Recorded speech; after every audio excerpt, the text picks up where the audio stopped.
सपा महिला प्रकोष्ठ की राष्ट्रीय अध्यक्ष जूही सिंह ने रोडवेज बाईपास के समीप की प्रेस वार्ता बीजेपी सरकार पर उठाए सवाल। समाजवादी पार्टी की महिला प्रकोष्ठ की राष्ट्रीय अध्यक्ष जूही सिंह ने भाजपा सरकार पर जमकर निशाना साधा। उन्होंने कहा कि विकास के कार्य प्रदेश में जो भी हुए हैं वह सपा की ही देन थी। जूही सिंह आजमगढ़ शहर के रोडवेज स्थित एक निजी होटल में प्रेस वार्ता करने पहुंची थी। सपा महिला प्रकोष्ठ की राष्ट्रीय अध्यक्ष जूही सिंह ने कहा कि स्वतंत्रता दिवस पर वह यहां आई है, लेकिन स्वतंत्रता दिवस को भारतीय जनता पार्टी ने एक इवेंट बना दिया है। जिस प्रकार से महंगाई, बेरोजगारी बढ़ी है, नौकरियां मिल नहीं रही, तमाम समस्याएं हैं, लेकिन भाजपा इस पर कुछ कहने को तैयार नहीं है। भाजपा सरकार बहुत सपना दिखाई थी। आज गंगा की सफाई की हालत क्या है? सीएजी की रिपोर्ट में भ्रष्टाचार उजागर हो रहे हैं। कानून व्यवस्था पूरी तरह से फेल है। महिला संबंधी अपराध बढ़ चुके हैं। ऐसे ही जूही सिंह ने तमाम मुद्दों को गिनाया। जूही सिंह ने कहा कि उनकी पार्टी का मुख्य उद्देश्य संविधान को बचाना है। पार्टी के राष्ट्रीय अध्यक्ष हिंदू, मुस्लिम, सिख, ईसाई सभी को साथ लेकर चलते हैं। चुनाव को लेकर जूही सिंह ने कहा कि बदलाव बहुत जरूरी है, तभी समस्याओं का हल होगा। जिस प्रकार से समाजवादी पार्टी की तमाम योजनाएं अखिलेश यादव ने चलाई थी वह आज भी चल रही हैं। आइए सुनाते हैं मीडिया से बातचीत करते हुए महिला प्रकोष्ठ की राष्ट्रीय अध्यक्षा जूही सिंह ने क्या कुछ कहा। ब्यूरो रिपोर्ट, तेज न्यूज, आजमगढ़। हम आज आजमगढ़ में बैठे हैं। समाजवादी पार्टी का गढ़ रहा है। समाजवादी पार्टी यहाँ बहुत मजबूत है और पूर्वांचल ने भी बहुत सहयोग समाजवादी पार्टी के साथ किया, विश्वास जताया। हम बहुत मेहनत से ये चुनाव लड़ेंगे और केंद्र सरकार को बदलेंगे, क्योंकि उत्तर प्रदेश ही केंद्र सरकार को बदल सकता है और वो काम समाजवादी पार्टी। लेकिन इसी समाजवादी गढ़ में सपा को हार का सामना करना पड़ा लोकसभा उपचुनाव में, तो इस पर आप क्या कहेंगे? सीख लेते हैं हम लोग और सीख लिया है कि कैसे अब दोबारा कभी नहीं हारेंगे।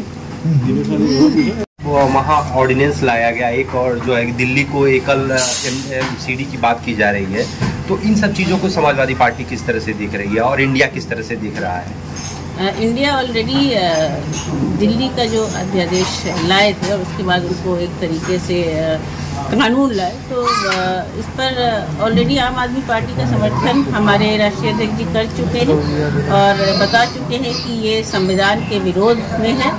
संविधान का ढांचा इससे नष्ट होता है। बाकी सीआरपीसी, आईपीसी में जो बड़े बदलाव आए हैं और जिसमें कई जगह पुलिस कस्टडी भी बढ़ा दी गई, ये सुप्रीम कोर्ट ने ये जवाब मांगा है उत्तर प्रदेश सरकार से कि कहीं ना कहीं जो कस्टोडियल डेथ्स है इसमें पुलिस जिम्मेदार है। अगर आप बैकग्राउंड में देखें तो गंभीर समस्या है। संविधान की सुरक्षा करना हमारा काम है और वो हम काम है। लास्ट में बताइए, स्वतंत्रता दिवस पर अपनी उपलब्धियों को गिनाएंगे। क्या 2024 के जीत के प्रति पीएम ओवर कॉन्फिडेंस है? ये वो बेहतर बता सकते हैं। उत्तर प्रदेश में तो उपलब्धियां, काम, मेडिकल कॉलेज, रोड, महिलाओं के लिए समाजवादी पेंशन योजना, जो नियुक्तियां थी, जो बेरोजगारी भत्ता दिया जाता था, कन्या विद्याधन 10-90, 112, सब कुछ तो अखिलेश यादव जी और समाजवादी पार्टी की सरकार में ही किया गया है। गंगा कितनी साफ हुई, गंगा ने बुलाया था, यही बता दें। घोसी सीट जो आपके खाते से जा चुकी है, आप समाजवादी पार्टी ने प्रत्याशी फिर निर्धारित कर दिया है, क्या लगता है वो इस बार भी आपके पाले में आएगी? घोसी की सीट हमारे खाते से गई नहीं थी, वो समाजवादी पार्टी ने जीती थी। वो व्यक्ति विशेष इधर उधर कई पार्टियों में चले गए थे, शायद हमने पहचानने में कुछ भूल कर दी। हमारे प्रत्याशी सुधाकर सिंह जी हैं जो पहले वहाँ से लड़ चुके हैं और हमें पूरा विश्वास है कि पूरी समाजवादी पार्टी उनको जिताएगी और वो जीतेंगे। हमारे नए विधायक स्वतंत्रता दिवस के मौके पे आप आजमगढ़ आए हैं, क्या कहेंगे? जो महापुरुषों ने सपना देखा था, क्या वह आज पूरा हो रहा है? स्वतंत्रता दिवस पे आजमगढ़ आए हैं, यहाँ पर बच्चों और लोगों के साथ स्वतंत्रता दिवस मनाया है और भारतीय जनता पार्टी की जो एक झूठ है और स्वतंत्रता दिवस को भी जो बस एक इवेंट के तौर पे बनाकर रख दिया है, जबकि महंगाई बढ़ रही है, बेरोजगारी बढ़ रही है, महिलाओं पर अत्याचार बढ़ रहे हैं, साथ ही नियुक्तियाँ निकल नहीं रही हैं, वजीफे आ नहीं रहे हैं। ये सब बातें भी बताने की कोशिश कर रहे हैं हम लोग, क्योंकि सत्ता बदलने से ही बदलाव आएगा और संविधान को बचाना हमारे राष्ट्रीय अध्यक्ष जी का ध्येय है। उन्होंने एक ही नारा दिया है, हिंदू, मुस्लिम, सिख, ईसाई आपस में सब भाई भाई, और हम यही सब लोग बता रहे हैं।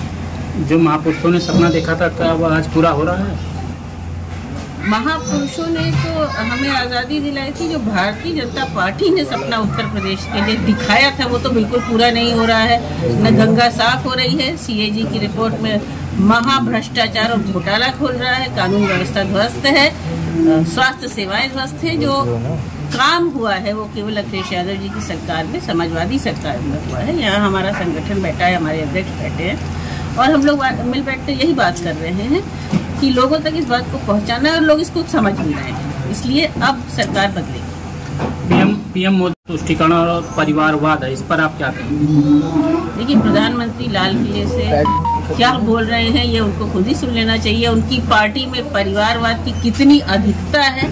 उनकी पार्टी में अन्य दलों से लोग जो आए हैं उनको वरीयता मिलती है। भ्रष्टाचार सबसे बड़ा आरोप केंद्र सरकार और राज्य सरकार पर लग रहा है। सीएजी की रिपोर्ट में खुलासा हुआ है कि किस तरह एक एक्सप्रेसवे या एक रोड बनने में कितना कमीशन या कितना उसकी कॉस्ट बढ़ गई। साथ ही जो अन्य सेवाएं हैं, स्वास्थ्य सेवाएं, एम्बुलेंस के लिए डीजल नहीं है, कौन सी नियुक्ता निकल रही, कौन सी रोजगार दिए जा रहे हैं। पेड़ लग गए कागज पे, मुख्यमंत्री ने बताया, हमें तो कहीं दिख नहीं रहे। विधानसभा में जो प्रश्न पूछा जाता है, जो हमारे राष्ट्रीय अध्यक्ष जी प्रश्न पूछते हैं, उस प्रश्न का जवाब भी नहीं देते हैं। तो ये वो बेहतर बता सकते हैं कि उनकी भाषण में कितनी सच्चाई थी और एक प्रधानमंत्री से भारत इससे अधिक उम्मीद करता है, सच बोलने की उम्मीद करता है। आज स्वतंत्रता से तंग आकर संदिग्ध परिस्थिति में एक बच्ची की मौत हो जाती है। आजमगढ़ पुलिस मुकदमा दर्ज करती है, प्रिंसिपल क्लास टीचर को गिरफ्तार कर जेल भेजा जाता है। फिर जिस तरीके से रातों रात मऊ पुलिस को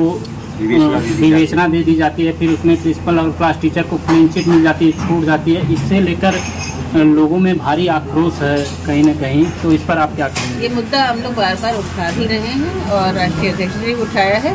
हम चाहते हैं कि इस तरह की घटनाओं में त्वरित और निष्पक्ष विवेचना हो और न्याय तभी हो सकता है जब पारदर्शी तरीके से वो विवेचना हो। हम परिवार के साथ खड़े हैं, न्याय मिलना चाहिए और सबको न्याय मिलना चाहिए। समाजवादी पार्टी किसी में विश्वास करती है। तो जिस तरीके से विवेचना ट्रांसफर हुई और क्लीन चिट मिली, तो क्या लगता है आपको सही तरीके से न्याय मिल पाएगा परिवार को? रिपोर्ट आ जाने दीजिए, परिवार के साथ हम हैं, उनसे हम संपर्क करेंगे। अगर वो उससे सेटिस्फाइड नहीं होंगे तो फिर विधानसभा में हम बात को उठाएंगे और मुख्यमंत्री तक भी उठाएंगे, क्योंकि न्याय करना और न्याय करवाना सरकार का ही काम है और विपक्ष का काम है कि वो उन पर दबाव डाले कि हर जगह न्याय हो, निष्पक्ष जांच हो।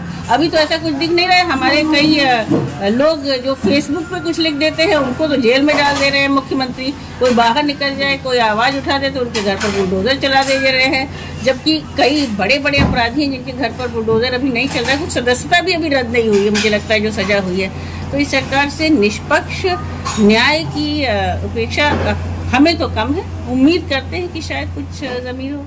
सरकार आईपीसी में बदलाव